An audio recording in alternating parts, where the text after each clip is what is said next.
शक्ति का नाम आता है बेताल। कोई शक्ति है, कोई एंटिटी है या कोई श्राप है? बेताल एक एंटिटी। तंत्र में क्यों पड़े हो चक्कर में, कोई नहीं हमारे टक्कर में। सबसे पहले आप समझिए बेताल बनते कैसे। गुरुकुल में पढ़ा हुआ, चारों वेदों का ज्ञानी, शास्त्रों का ज्ञाता और गायत्री मंत्र का साधक जब मरता है, और वो भी युवा, बेताल कभी बूढ़े नहीं होते, युवा जब वो गुरुकुल में पढ़ रहा हो उसके दौरान यदि वो मरता है तो बनता है बेताल। ये तो ब्रह्म राक्षस से सिमिलर हो गया। बेताल किसी को मारने का भी और किसी को जिंदा करने का भी सामर्थ्य रखते हैं। जंगलों में अधिकतर बेताल पाए जाते हैं। एक होते हैं शांत बेताल, ओम नमः शिवाय। दूसरे होते हैं उग्र बेताल, एक होते हैं ज्ञानी बेताल, Fear is an illusion. The darkness holds the truth. और एक होता है वशीकरण बेताल। बेताल की सिद्धि सबके बस की बात नहीं है। जिसके अंदर धर्म और ज्ञान होगा वही बेताल की सिद्धि कर सकते हैं, क्योंकि बेताल और यक्ष ये तुम्हारी साधना से प्रसन्न नहीं होते, ये तुम्हारे धर्म और तुम्हारे ज्ञान से प्रसन्न होते हैं। तुमको मिलेंगे, तुमको परखेंगे, मिल गए तुम्हारे साथ हो लेंगे। यदि तुम जबरदस्ती करने जाओगे तुमसे शास्त्रार्थ करेंगे, पूछेंगे, और गलत पाए गए तो तुमको मार देंगे।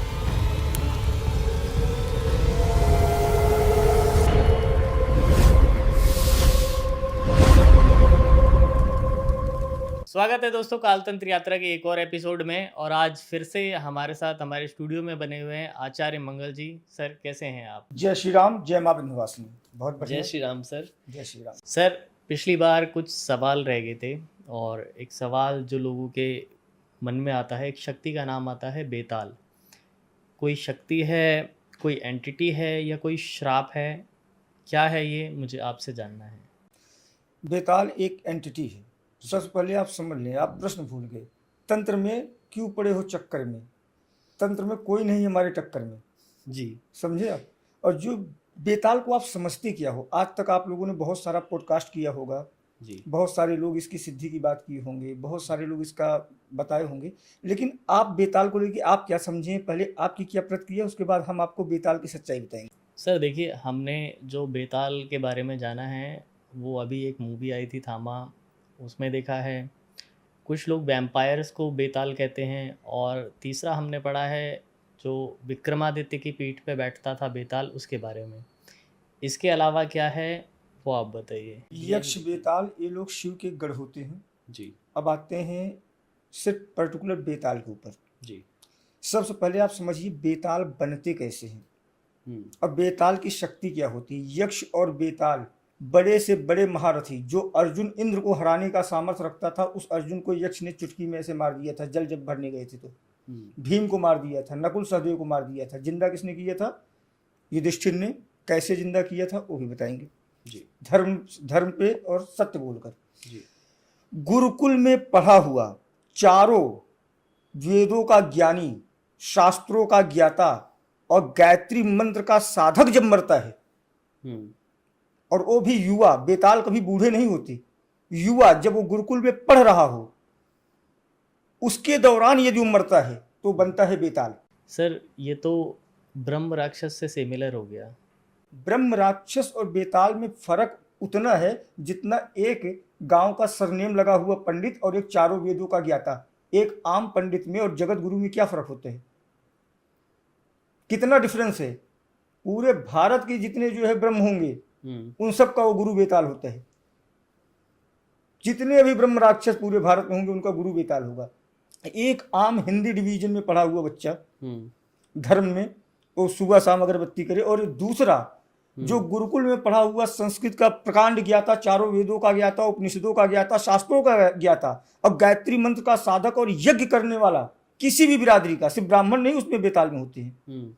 बेताल में अलग अलग तरीके के बेताल होते हैं, क्योंकि गुरुकुल में एक ही बिरादरी के बच्चे नहीं पढ़ते हैं, अलग अलग बिरादरी के बच्चे पढ़ते हैं। तब जब वो मरते हैं युवावस्था में, या उनकी हत्या की जाती है या किसी प्रकार का एक्सीडेंट हो जाता है, इतने बड़े ज्ञानी जब खत्म होते हैं और जब वो प्रेत योनि में आते हैं तो बेताल योनि प्राप्त होता है। क्योंकि बेताल और यक्ष भगवान शिव के सबसे करीब हैं। शिव के गढ़ों में यक्ष और बेताल इनके सबसे ज्यादा करीब है। जितना आपके ज्ञान का स्तर बढ़ेगा उतना आप शिव के करीब चले जाओगे। और बाकी ये हैं तो भूत प्रेत बन जाते हैं, उन्हें शिव तत्व प्राप्त ही नहीं होता। तो बेताल बहुत उच्च कोटि की है। और इसमें यदि गुरुकुल में मरा हुआ ब्राह्मण पुत्र अगर मरा जाए तो उसे अगिया बेताल कहते हैं। जो जैसे ब्रह्म राक्षस यहाँ होता है, वहां पे उच्च कोट का ज्ञानी गुरुकुल में पढ़ा हुआ शास्त्रों का ज्ञाता जब मरता है तो उसे अगिया बेताल कहते हैं। बेताल किसी को मारने का भी और किसी को जिंदा करने का भी सामर्थ्य रखते हैं। सर और एक बात आती है कि बेताल खून पीते हैं, क्या सच है? ऐसा कुछ नहीं है लोगों का नहीं।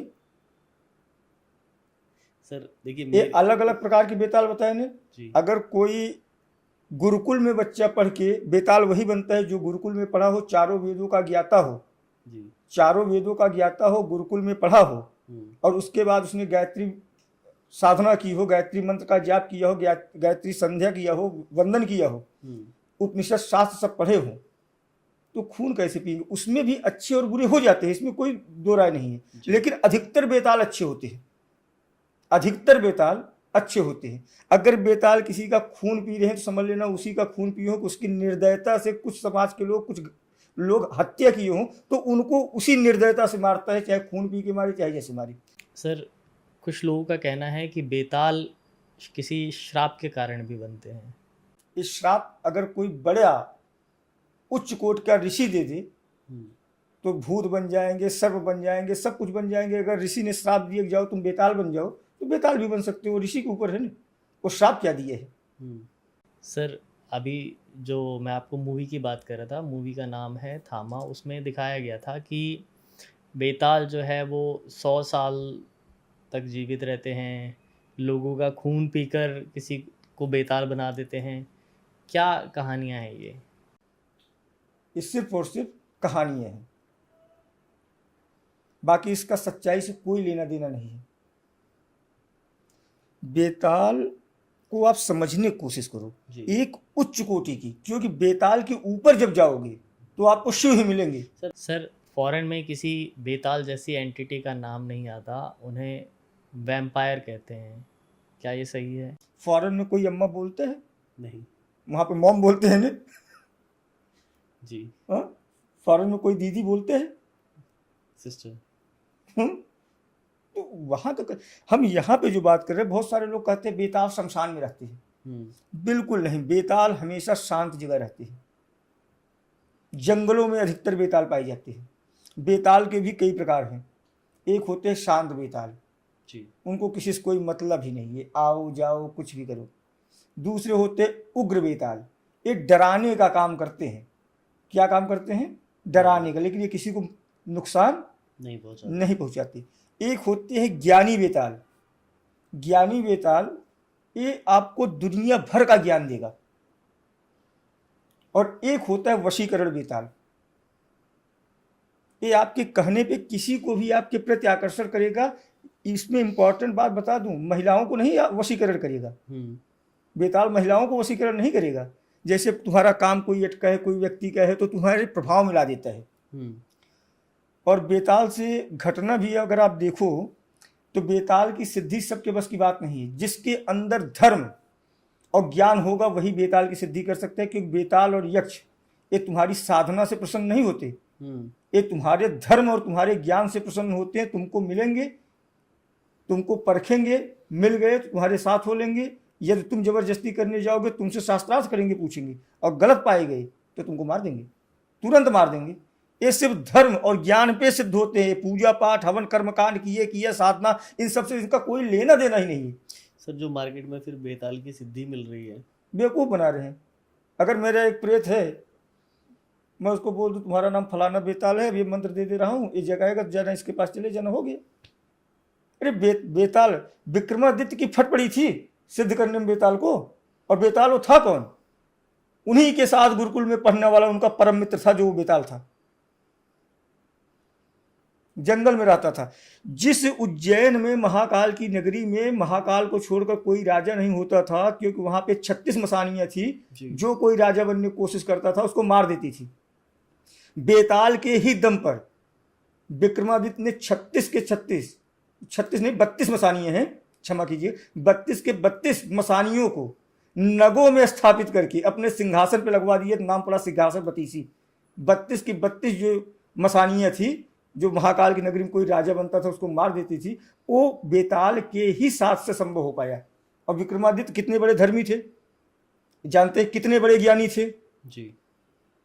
इस लेवल का कोई व्यक्ति होगा युधिष्ठिर की तरह, विक्रमादित्य की तरह, तभी यक्ष बेताल तुमको सिद्ध होंगे।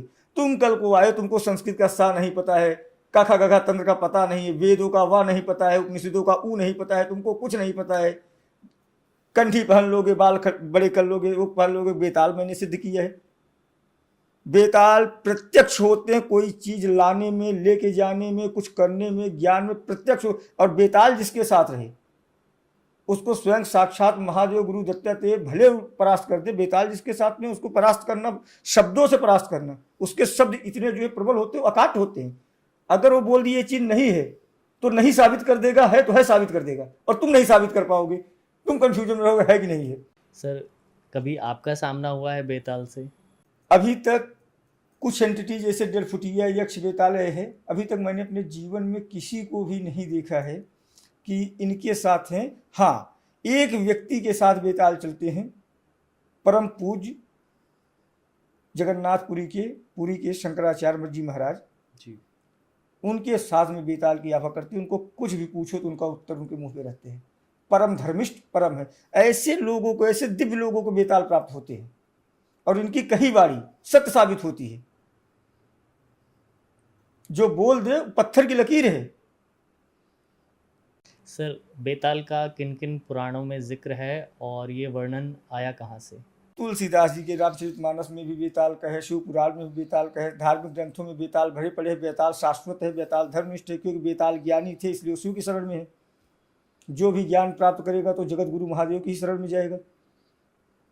सर आपने जैसे ज्ञान के बारे में बोला, तो क्या एक ज्ञानी अघोरी भी मरने के बाद में बेताल की एंटिटी बन सकता है? देखिए, फिर हमने बताया ना, जिनको चारों वेद कंठस्थ हों, जो उपनिषदों का, शास्त्रों का पालन किया हो, गायत्री हवन संध्या गायत्री किया हो, जो धर्म का पालन किया हो, चाहे वो अघोरी हो चाहे आम इंसान हो, बेताल बन सकता है। ये नहीं कह रहे नहीं बन सकता है, बड़ी कठिन परिस्थिति। ये समझ लीजिए IAS का एग्जाम पास करना है। सर क्या कोई ये कैटेगरीज जो बेताल, मैं आपको बता दे रहा हूँ, कक्षा 5 तक पढ़े जी, तुम भूत बन गए, तुम्हारी ताकत कितनी रहेगी, भूत कितनी, भूत की। 10 तक पढ़े तो प्रेत बन गए, BA कंप्लीट किए तो थान बन गए, ब्रह्म बन गए, MA कंप्लीट किए तो ब्रह्म राक्षस बन गए। और तुम सबसे टफ एग्जाम जब क्लियर करके सिविल का निकलते हो IAS के लिए, तो बेताल और यक्ष का वो सबसे टफ एग्जाम है। तो जब टफ एग्जाम करके निकलोगे तुम्हारा पावर भी तो बड़ा होगा ना। कक्षा 5 का एग्जाम पास करने वाले की नौकरी कितने पे लगेगी और IAS का एग्जाम पास करने वाले की नौकरी और पावर कितना होगा, दोनों में तो फर्क होगा ना जी। वही फर्क होता है एंटिटियों में भी। सर जैसे विक्रमादित्य की कहानी में बताया गया कि बेताल को जब वो लेके आते थे उनकी पीठ पे बैठता था और वो उनसे सवाल पूछता था, सवाल के जवाब देने तक वो उनकी पीठ पे रहता था, फिर वापस उड़ के चला जाता था। क्या रहस्य था ये? क्योंकि जिस प्रकार कहा गया है, धर्मी व्यक्ति युधिष्ठिर धर्मराज थे, युधिष्ठिर का रथ का पहिए जमीन पे नहीं चलता था, 2 अंगुल ऊपर ही चल रहता था। उसी प्रकार चारों वेदों के ज्ञाता बेताल जमीन पे पैर नहीं रखते, जमीन के ऊपर ही रहते हैं। इसलिए बेताल अक्सर जंगलों में वृक्ष के ऊपर पाए जाते हैं, क्योंकि उनके अंदर धर्म का इतना बल होता है कि जमीन को पैर रख ही नहीं सकते, इसलिए वो जमीन के ऊपर पाए जाते हैं। सर क्या होगा अगर बेताल के पैर जमीन को टच करने लगे? आ ही नहीं सकते, आ ही नहीं सकते भाई। अगर हम उतना काबिल हैं और ईश्वर ने हमें वो उपाधि दी है कि तुम इससे जमीन छोड़ कर ही रहोगे, तो मैं जमीन छोड़ के। सर बेताल एक श्राप भी तो है, जब वो ज़मीन पे आ नहीं सकते, जब तक कोई उन्हें आके सिद्ध नहीं करेगा तब तक वो वहाँ से हिल नहीं सकते, तो ये एक तरीके का श्राप भी तो है। बेताल सिद्ध करने के लिए पैदा जैसे विक्रमादित्य का वो इंतजार कर रहा था बेताल। किस लिए इंतजार कर रहा था बताया ने? उनका परम मित्र था, उनके साथ गुरुकुल में पढ़ता था, और परम मित्र को देखा तो मित्र हमारा बदल तो नहीं गया, ज्ञान में विलासिता में तो नहीं चला गया, इसलिए वो बार बार प्रश्न पूछता था क्या ये धर्म पे है। और जब विक्रमादित्य को धर्म पे वो पा गया तो उज्जैन का राजा बनवा दिया। कोई मसानी उनको मार नहीं पाई, 32 मसानियां थी, कोई राजा नहीं बनता था। महादेव के समान विक्रमादित्य को कर दिए, जिनके राज्य में ये सूर्य इंद्र लोग आते थे, नवग्रह आते थे, इतना बड़ा बना दिया बेताल। बेताल शिव के बाद उस शाक्त परंपरा में शिव, वीरभद्र, भगवान शिव के अंशों को छोड़ दो, उनके पुत्रों को छोड़ दो, उसके बाद की एंटिटी बेताल और यक्ष की ही है ना। यक्षराज कुबेर परम शुभक्त। क्या सिर्फ ज्ञान ही इसकी शक्तियों का रहस्य है या कुछ और भी है? हम्म? क्या ज्ञान ही बेताल की धर्म और ज्ञान ही बेताल की शक्तियों का रहस्य। बेताल जो ऋषियों के श्राप से फलित हो जाता था, और ऋषियों को श्राप देने की शक्ति जो उनका धर्म होता था वो परावर्तित बेताल ही करता था, क्योंकि जो सत्य पे और धर्म पे रहेगा उसके साथ बेताल हमेशा पीछे चलेगा। और वो श्राप अगर किसी को दे दिया तो बेताल उसको करवा देते थे। क्या हो अगर कोई बेताल से शास्त्रार्थ में हार जाए? यक्ष और बेताल मार देगा, चुनौती दी नहीं खत्म कर देगा तुमको, हारे तो। और जीत गए, तुम जो बोलोगे वो करेगा। गुरु मान लेगा तुमको, मित्र मान लेगा तुमको, भाई मान लेगा तुमको। धर्म और ज्ञान यक्ष को और बेताल को सिद्ध करने का ही एकमात्र। सर, जैसे आप लोग सिद्धियां कराते हैं, जैसे आपने हनुमान जी की सिद्धि कराई तो हनुमान जी का एक दूत आएगा, काली माँ की सिद्धि कराई तो उनकी एक योगिनी आएंगी, तो ऐसे ही अगर आप बेताल की सिद्धि किसी को दे रहे हैं तो क्या एक्चुअल बेताल आएगा या कोई और आएगा? देखिए, जब देवताओं में जाते हैं तो उनके दूत आते हैं। ओके। जब इतर योनियों में जाते हैं तो डायरेक्ट आते हैं। बात समझे सर, आपने उस दिन कहा था कि ये इत्र योनि की जितनी भी शक्तियां हैं ये भोग पर चलती हैं, सो क्या बेताल को भी किसी भोग की ज़रूरत पड़ती है? देखो, बेताल और यक्ष को भोग की जरूरत तो नहीं, लेकिन जब ये सिद्ध हो जाएंगे, काम करना शुरू कर दो, भाई प्रेम से तो खाएंगे ही। जब काम करेंगे तब खाएंगे, जब तक काम नहीं कर रहे हैं तब तक नहीं खाएंगे। मेहनत करवाओगे तो मजदूरी देनी पड़ेगी, खिलाना पड़ेगा। नहीं करवाओगे तो नहीं देनी पड़ेगी, नहीं खिलाना पड़ेगा। सीधा फंडा है। आप इस एज में हैं, कभी आपके पास कोई ऐसे केसेस आए हैं जिनमें बेताल से रिलेटेड वो परेशान हो, किसी बेताल ने उनके शरीर पर कब्जा किया हो? क्योंकि बेताल जिसके पीछे पड़ेगा वो केस बनेगा ही नहीं, ऑन द स्पॉट फाइनल। अगर बेताल किसी के ऊपर आ गया या बेताल किसी से रुष्ट हो गया, अगला पल तुम नहीं देखोगे। यक्ष बेताल इतने बड़े हैं। अर्जुन से बड़ा कोई योद्धा था, भीम से बड़ा कोई बलशाली था, नकुल सहदेव को भविष्य देखने को था, ये लोग बहुत बड़े बलशाली थे। पानी पिए, उत्तर दिए, गलत दिए, तुरंत अगले पल मृत। अर्जुन का ना धनुष काम किए ना भीम का बल, अगले पल क्या हुए? मृत। और कोई यक्ष का राज नहीं था, बहुत बड़ा कोई भी एक यक्ष था, प्रकट हो गया था। यक्षराज जो है, कुबेर नहीं प्रकट हुए थे, एक नॉर्मल सा यक्ष प्रकट हुआ, वो इन लोगों को मार दे रहा है। ऐसे बेताल है, कोई भी एक बेताल आएगा चट से मार दे, अगला पल तुम देखोगे नहीं तो केस कहां बनेगा तुम्हारे ऊपर? केस तो तब बनेगा जब तुम परेशान होगे। और युधिष्ठिर ने जब बोला तो मृत करने के बाद, अगर विधाता के बाद, मृत करने के बाद जीवन देने की शक्ति किसी में है, जो हमने शास्त्रों में देखा है, ये यक्ष बेताल के अंतर्गत है। सर, कहाँ से पता चलेगा कि बेताल का कहाँ पे वास है? कैसे कोई उनसे शास्त्रार्थ कर सकता है या कैसे कोई उनसे मिल सकता है, जैसे उसे सिद्ध करना हो तो? आज भी अगर आप जंगलों में जाए, कर्नाटक के, उड़ीसा के आसपास, हिमालय के आसपास, जहां आपको बहुत सघन और घने जंगल, जैसे विंध्याचल में भी बेताल वास करते हैं, क्योंकि विंध्याचल से पूरा आप चले जाओगे तो यहाँ तक सुंदरगढ़ तक और झारखंड तक पूरा का पूरा वही है, जंगल ही है। जहाँ आपको घने जंगल, मेघालय में चले जाओ, वहाँ पे आसाम में चले जाओ, जहाँ घने वन होंगे, और वो किसी न किसी ये जो 4 धाम हैं, इनके नज़दीक अगर वो जंगल होगा तो वहाँ 100% बेताल होंगे। पहले 4 वेद पढ़ने कहाँ जाते थे लोग? पुरी, रामेश्वरम, द्वारिका, बद्रीनाथ, शंकराचार्य जी के बनाए उस पर। जब यहाँ 4 वेद पढ़ते थे तो इस जगह के आसपास जहाँ भी सघन वन होगा वहाँ बेताल बहुत मात्रा में पाए जाएंगे। अभी थोड़ी नहीं है कि बेताल एक उच्च कोटि की एंटिटी है। अब आप ये बता रहे हो कि 4 वेदों के ज्ञाता जो उपनिषदों के ज्ञाता को अब ये हनुमान चालीसा का जाप करने वाला सिद्ध कर लेगा? कि काली कवच का पाठ करने वाला सिद्ध कर लेगा? उसके लिए तुमको भी उतना योग्य बनना पड़ेगा। सर, आपके पिछले पॉडकास्ट पे लोगों ने बहुत सारे कमेंट किए थे कि आप लोगों से पैसा लेते हैं, उनका काम नहीं होता है, या ऐसी कुछ बहुत सारी बातें आई थी। हमारे पास भी हैं कि सब पैसा लेते हैं, ये करते हैं, इसमें है 20-25 हज़ार रुपये मांग की गई थी। जो हम आपके यहाँ बताए हैं निःशुल्क है, वो निःशुल्क फरवरी 2026 से है। जी, आपने मेंशन किया था, उसके बाद भी बोले।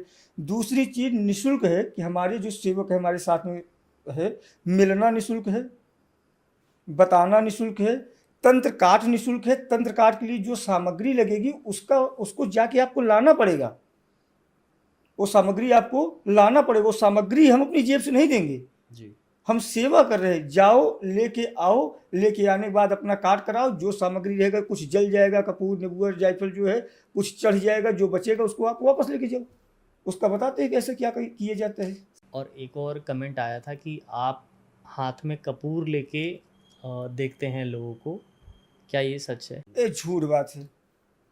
हमारे यहाँ कैमरा लगा है, हर जगह बैठे हैं, न कपूर लेके। यहाँ पे क्या है कि बहुत सारे आपके कमेंट में अलग अलग जो है गुरुओं के शिष्य भी आते हैं, तो बोलते हैं हमारा अच्छा प्रोडक्ट है, वो बोलते हैं हमारा अच्छा प्रोडक्ट है, बोलते हैं 11 अमावस्या यहाँ चले जाओ, हवन कर दो, सही हो जाएगा। निःशुल्क है, 11 अमावस्या वहाँ जाओ तो वहाँ पता चलता है कि वहाँ पे भी हवन का अलग है, किट मिलता है, वो सब चीज़ अलग अलग है। और दूसरे गुरु शिष्य हम न कपूर करें, अगर वो हमारा कभी वीडियो नहीं देखे, कितनी आराम से आपसे मैं बात कर रहा हूँ, न कपूर रखने न लौंग रखने हमारे यहाँ रखा नहीं जाता। आपको लिख के बता दिया जाएगा, सामान लेके आओ, नीचे जाओ, व्यक्ति उसको काट देगा, आपके ऊपर की चीज़ उतार लेगा जी। या तो मना देगा। सर अब तुम्हारे जो है चाहते हो कि तुम्हारे निःशुल्क में तुम्हारे घर का भूत प्रेत मैं लेके बैठ जाऊं, मैं मना दूंगा, पकड़ के महीने 2 महीने बैठूंगा, उसको करते रहो, पितर पक्ष में आके अपना पूरा काम कराओ, उसमें तो खर्चा लगेगा ही काम में। अब तुम्हारे प्रेत को मैं दाल में डाल के थूल खा जाऊंगा तुम्हारे घर के, वो तो मैं पकड़ के अपने मसान के पास रखूंगा, जब तक मसान का पेट भरा रहेगा उसको खिलाते पिलाते रहो, सामग्री लाओगे वही चढ़ता है, खाए ही रहेगा, पकड़ के रखे रहेगा, तुमको आना पड़ेगा चक्कर वैसे मारते हुए। और यह तो उसका पूरा तंत्र काट कराना है, तो तुम्हारे प्रेत को बैठाना, ये सब करना, ये पूरा कंप्लीट काम करने में पितर पक्ष तक का समय लग जाता है। पितर पक्ष में प्रेत बैठेंगे, पितरों से तभी उनका मिलान कराया जाएगा, तो पितर पक्ष तक चलना पड़ेगा, तब तक हम कसाते रहिए। उसमें पूरा जैसे त्रिपिंडी होता है, पिंडा पानी होता है, सब में खर्चा लगता है। यहाँ सत्यनारायण कथा करना चले जाओ तो 2,500-3,000 रुपये खर्चा हो जाते हैं। यहाँ तुमको प्रेत बैठाना है, एक सचंडी पाठ करा दो, चंडी पाठ करा दो, तो 10-11 हज़ार रुपये खर्चा हो जाते हैं। यहाँ तुम समझते हो तुम्हारे घर के प्रेत को ऐसे हलवा है खा जाएंगे, तो पूरा प्रक्रिया कराओ। आओ दरबार में आराम लो, निःशुल्क है, सामग्री लेके आओ। सामग्री तो लगेगा ही बाजार का, बाजार मेरे हिसाब से थोड़ी चल रहा है। हमारा मेहनत निःशुल्क है, नंबर लगाओगे तो हमसे मिलना निःशुल्क है, काम करवाओगे तो निःशुल्क काम करेंगे, लेकिन सामान तो आपको ला के देना पड़ेगा। जी सर, एक स्पेशल किसी ने आपको मेंशन करके बोला था कि आपने उनसे 70,000 की पेमेंट ली और उनका काम नहीं हुआ, क्या कहना है आपका इसके बारे में? हमारे यहाँ तो ओपन है भैया, तुम पैसा दियो आओ दरबार में, दोबारा पैसा नहीं मांगा जाता जी। तुम किसी और के चेले होगे, लिख दिए होगे 70,000 पेमेंट लिए, क्योंकि 70,000 लेता नहीं, मैं 21,000 लेता हूँ तंत्र काट का, उनको ये भी नहीं पता है। और आपके चैनल के माध्यम से वापस बोल रहा हूँ, महाराज जिनको लगता है कि आराम नहीं हुआ है, वापस आओ। वापस क्यों नहीं? हमारे दरबार में तो कोई याद नहीं है, फोन हमारे दरबार में आता नहीं है, कमेंट में दूसरे लिख देते हैं पेमेंट लिए हैं। अरे लिखे हो तो फोन दरबार में फ़ोन करो, रिकॉर्डिंग करो, रिकॉर्डिंग ईमेल पे हमारे भेजिए, हमसे डायरेक्ट हमारे पास भेज दीजिए, admin@tanfoundation.com, बताइए गुरुजी अब काम नहीं हुआ है हमारा। सर ये चीज़ तो मैंने भी देखी है पर्सनली, आपके नंबर पे जब भी हमारी तरफ से किसी ने कॉल किया है या आपको टेस्ट करने के लिए हमने खुद ने कॉल किया है, तो आपका नंबर कोई ना कोई उठाता है। सो लोगों का ये कहना कि आप फ़ोन नहीं उठाते हैं, मुझे नहीं लगता कि ये सही होगा, क्योंकि मैंने खुद ने ट्राई किया है कि सर के नंबर्स मिलते हैं। सर को मैंने कभी भी कॉल किया है, सर ने एक बार में पिक किया है, मैंने अदर नंबर से भी किया है और सर ने एक ही बार में कॉल उठाया है मेरा। आप फ़ोन करो, मिलना निःशुल्क है जी। फ़ोन पे बात करने की कोशिश करोगे तो महाराज अपॉइंटमेंट का 1100 रुपये है। आप क्या फ़ोन की, क्या आपको असलियत पता चली बताइए? आप फ़ोन करोगे 24 घंटे फ़ोन हमारे यहाँ चालू रहते हैं। अगर हमारे यहाँ तो ये व्यवस्था है कि अगर तुमको रात को 12 बजे तकलीफ हो रहा है और तुम हमारे यहाँ काम भी न करवाए हो, तब भी तुमको इंस्टेंट उपाय मिल जाएगा।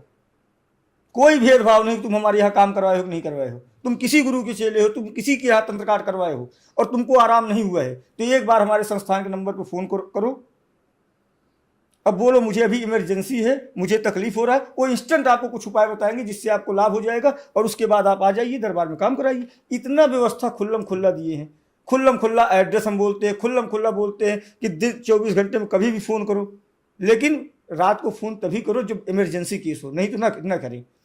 खुल्लम खुल्ला है, हमारे दरबार में फ़ोन करके पूछ लो, कोई एक पैसे की मांग हो, साधना करना चाहते हो तो उसमें पैसे की मांग आपको दिया जाएगा। गुरु जी से मिलना है, एक पैसा कोई बोल दे और उनका नाम पूछ के आप ईमेल कर दो, तुरंत नौकरी से हटा दूंगा। खुला चैलेंज, मिलने का कोई शुल्क नहीं। तंत्र काट कराएंगे कोई शुल्क है, तंत्र काट कराएंगे कोई शुल्क गुरु जी लेते हैं, अगर वो बोल दे गुरु जी लेते हैं तुरंत नौकरी से निकाल दूंगा। सामग्री लेके आओ, अपना तंत्र काट कराओ। पहले लेता था, हमारा एक संकल्प था विंध्याचल धाम में हमारा भगवती एक छोटा सा पर्सनल कर दे, माई ने वो कर दिया। जब उसका ओपनिंग किया तो उसके बाद से फ्री कर दिया। खुल्लम खुल्ला बोलता हूँ और अभी आपके चैनल के माध्यम से बोल रहा हूँ, जिन लोगों को लगता है कराए हो आराम नहीं हुआ है, हाँ वो तो मैं आगे देखूंगा। तुम कराए हो 1 साल 2 साल बाद, तुम 3 साल बाद उठ के आ रहे हो कि मुझे वापस से ऐसी दिक्कत हो गई, तुम्हारा उसकी जिम्मेदारी नहीं है। 3 साल में तुम अगर कहीं नहीं गए हो तो वापस से मैं करूंगा, लेकिन कहीं गए हो किसी और गुरु की जबान लगी है तो वापस से पैसे लूंगा वही, तब आपको फ्री वाला ट्रीटमेंट नहीं दूंगा। सर क्या है ये गुरु की जुबान लगना? अगर हमसे काम कराए हैं 2 साल आराम हुआ, फिर उनको छींक लगा किसी तीसरे के पास गए, तो कोई तीसरा तो अपना मंत्र झाड़ा करेगा, कुछ करेगा, तो हमारे ऊर्जा कवच में तो वो हमें पता चल जाता है ना कि हमारे काम करने के बाद कोई और भगत हाथ लगाए है। तब वापस से तुमको फ्री वाला ट्रीटमेंट नहीं दूंगा, वापस से वही पैसा लूंगा। अब चले जाओ डॉक्टर के पास, डॉक्टर साहब मुझे पथरी हुई है, डॉक्टर पथरी का ऑपरेशन करके आपको निकाल के सब ट्रीटमेंट करके ठीक है, 2 साल आप फिर ठीक रहे, तीसरे साल फिर आपको पथरी हो गई तो आप फ्री में ऑपरेशन डॉक्टर करेगा क्या?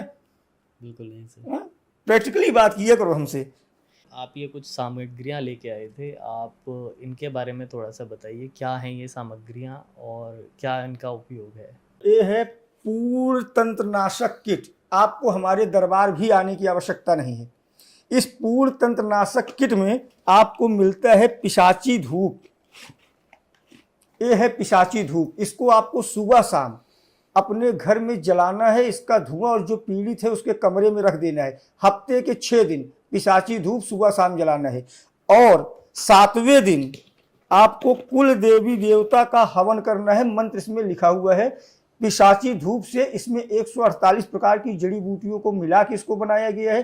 पिशाची धूप से नकारात्मक शक्ति आपका घर छोड़ के बाहर भाग जाती है। कंटिन्यू आपको करना पड़ेगा, पूरे महीने भर का एक किट है। 6 दिन पिशाची धूप आपको जलाना है एक पैकेट में। उसके बाद 7वें दिन कुल देवी देवता का हवन करना है। एक कुल देवी देवता का हवन विशेष है, बहुत ही रेयर बनता है, किसी के पास इसका फार्मूला तक नहीं है। ये हम अपने पूरे 20 वर्षों के शोध पे बताए हैं। जैसे बता देते हैं कि अगर प्रेत चढ़ा हो तो ऐसे ये उपाय कर दो तुरंत भाग जाए, उसी तरीके से इतनी सामग्री इसको इसमें डाल के बनाए हैं कि इससे कुल देवी देवता की शक्ति आपकी बढ़ती है। अब इसका साइंस समझो। 6 दिन आपने पिशाची धूप जलाया, 7वें दिन कुल देवी देवता को हवन दिया। अभी प्रेत की वजह से कुल देवी देवता पीछे थे, धूप की वजह से प्रेत बाहर गए, पिशाच बाहर गए, और उसके बाद देवता का हवन करो। देवता का हवन बल बढ़ता गया। ऐसे महीने भर आप करते जाओगे, देवता का बल इतना बढ़ जाएगा कि वो वापस से प्रेत को आने ही नहीं देंगे। ये आप सिर्फ कर लीजिए। और इसका जो है क्या सामग्रियों का इस्तेमाल किया गया है? इसमें बहुत प्रकार की सामग्रियों का इस्तेमाल किया गया है, बहुत प्रकार की, 148 प्रकार की। हमारी एक वीडियो में है पूरे सामग्री के साथ। टेबल भर गया था, ऐसी सामग्रियाँ थी, टेबल भर गया था। ये चीज़ उनके लिए घर बैठ के इसको करें और जो उपाय हमारे आश्रम से आपको मिलेगा वो करते रहें। मात्र 31 रुपये शुल्क रखा है, प्लस कुरियर चार्ज अलग से रहेगा। सर और ये देवी धार आपने एक दिया था कि अपनी कुल देवी को प्रसन्न करें। हाँ, अपने कुल देवी को, अगर आपके ऊपर मसानी का प्रकोप है, पीरियड आगे पीछे आपका आ रहा है, चिड़चिड़ापन है, ये विशेषकर महिलाओं के लिए है और छोटे बच्चों के लिए। चिड़चिड़ापन है, पीरियड आगे पीछे आ रहा है, अनिद्रा का शिकार है, रात को सपने में गलत हरकतें होती हैं, या आपके ऊपर चिकन फॉक्स, निकास की माता निकली हो, कभी शरीर में माता निकली हो, जिसकी वजह से गुस्सा आना, चिड़चिड़ापन होना, अनिद्रा का शिकार होना, पढ़ाई में मन न लगना या काम में मन न लगना, छोटी छोटी बातों पे पति से झगड़ा होना, बच्चों को चिल्लाना, पीरियड जैसे बताया आगे पीछे होना, ऊपर कोई शक्ति आपकी आ रही है, उसके लिए ये चीज़ बनाया गया है। तो इसमें है क्या, ये देवी धार है, 1 लोटा पानी में 1 चुटकी देवी धार डालना है, इसके अब सर से 7 बार घुमाना है, 2 अगरबत्ती जला के रात के समय रख देना है, और सुबह इसे जो है आपको किसी नीम के पेड़ के नीचे या सुनसान जगह पे या साफ जगह पे इसको गिरा दे। ये प्रक्रिया नियमित करे, इससे देवी प्रसन्न होती है, किसी भी प्रकार की मसानी बाधा है तो वो भी दूर हो जाती है। ऑफ तो नहीं है ना? पक्का ऑन है ना? चल रहा है ना? सर एक ये था हम बता रहे हैं। तंत्र बाधा नाशक, ये थोड़ा सा इसमें गलती हो गई है, पूर्व तंत्र बाधा प्रिंटिंग का मिस्टेक है। ये पिशाची हवन है। जो लोग साधना करते हैं, जो लोग साधना करते हैं वो लंबे समय तक साधना करते हैं, 1 महीना 2 महीना 6 महीना साल भर, यही वो हमारा सीक्रेट है कि जिससे मैं 4 दिन में 7 दिन में मसान से वचन करवा देता हूँ, शरीर पे आ जाते हैं वचन, क्योंकि ये है पिशाची हवन। जिस प्रकार बीन बजाने से सांप निकल के आता है, उस प्रकार जब इससे आप हवन करते हो तो जिस शक्ति का आप मंत्र पे जाप करके हवन कर रहे हो, वो शक्ति ऐसे मदहोश होकर चली जाती है। ये हमारा सीक्रेट है, जिससे हमारे यहाँ 1 दिन में 3 दिन में 7 दिन में 11 दिन में जो लोग शक्तियाँ प्राप्त कर लेते हैं, सवारी प्राप्त कर लेते हैं, वचन हो जाता है, उसका सीक्रेट यही है। जो साधक हैं वो इसको प्राप्त कर सकते हैं। सर कुछ लोग आजकल इन स्टोरीज को देख के या तंत्र की स्टोरीज को देख के मेंटली डिस्टर्ब हो रहे हैं, उनके लिए कोई समाधान? यदि आप तंत्र की स्टोरी देख के मेंटली डिस्टर्ब हो रहे हो तो आपको 2 विशेष काम करने हैं। सबसे पहले आप अपने घर के उत्तर पूर्व दिशा को हरे रंग से या नीले रंग से रंगवा दें जी, या पेंट कर दें या वहाँ पे पट्टी मार दें। और तीसरी चीज़, ब्रह्म मुहूर्त में उठने की आदत डाल दें और शाम को जल्दी सोने की आदत डाल दें, दिक्कत खत्म हो जाएगी। हमारे उपाय भी ऐसे होते हैं जिनमें खर्चा नहीं लगता। सो दोस्तों, यही था आज का पॉडकास्ट। आशा करता हूँ आपको हमारा आज का पॉडकास्ट पसंद आया होगा, और अगर आप किसी और सिद्धि के बारे में जानना चाहते हैं, किसी और एंटिटी के बारे में जानना चाहते हैं, तो जुड़े रहिए कालतंत्र यात्रा के साथ में। उम्मीद करता हूँ अगर ये पॉडकास्ट आपको बहुत ज़्यादा पसंद आएगा। ऐसे ही हमारे साथ बने रहिए और वीडियो को लाइक, सब्सक्राइब और हाइप करना मत भूलिए। मिलते हैं फिर किसी दिन। जय श्री राम। जय श्री राम। जय श्री राम।